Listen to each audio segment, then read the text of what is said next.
পরিবেশ সংরক্ষণ বা ক্যাম্পাস পরিষ্কার করার এই বিষয়টি একদিনের বিষয় নয়, এটি প্রতিদিন চর্চা করার বিষয়।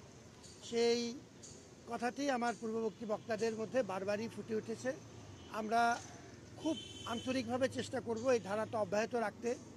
কিছু বিহেভিয়ারাল চেঞ্জ কমিউনিকেশনের কথা সম্মানিত সচিব মহোদয় বলেছেন এবং সেটি আমরা চালু রাখতে চাই।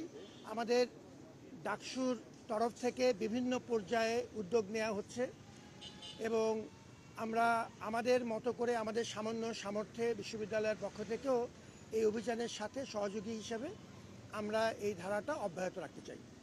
দ্বিতীয় যে কথাটি বলতে চাই সেটি হলো যে আজকের এই দিনটি আমাদের কাছে খুব গুরুত্বপূর্ণ এই কারণে যে এটি বিভিন্ন প্রতিষ্ঠানের মধ্যে সমন্বয়ের এবং একসাথে কাজ করবার বৃহত্তর স্বার্থে, জনগণের স্বার্থে, শিক্ষার্থীদের স্বার্থে সবাইকে নিয়ে কাজ করার জন্য এটি একটি ভালো উদাহরণ তৈরি করলো। I see this to be a celebration of partnership এবং সেটি অত্যন্ত গুরুত্বপূর্ণ।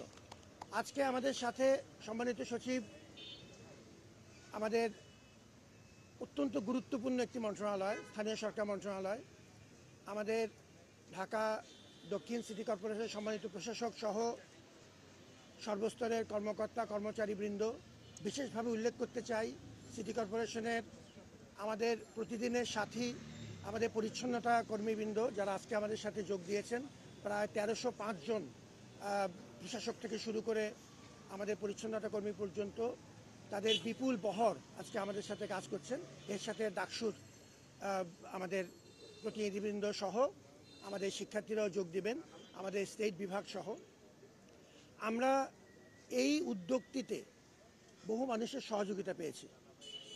আমরা ঢাকা মেডিকেল কলেজের কথা বলছি, আমাদের প্রকৌশল বিশ্ববিদ্যালয়ের কথা বলছি। আমি এদের কথা আলাদা করে বলার প্রয়োজন মনে করি না এই কারণে যে তারা ঢাকা বিশ্ববিদ্যালয় পরিবারের প্রতিদিনের সদস্য।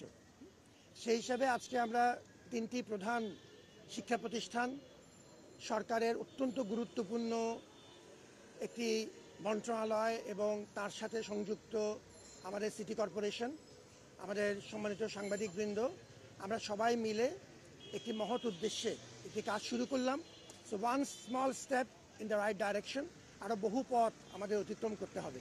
আপনাদের সবার সহযোগিতা চাই, দোয়া চাই। আমরা উপরের দিকে বিশ্বাস রাখি, মানুষের মমতা এবং শুভবুদ্ধির উপরেও আমরা আস্থা রাখি। অতএব নিশ্চয়ই আমরা সবাই মিলে চেষ্টা করলে ভালো ফলাফল পাব।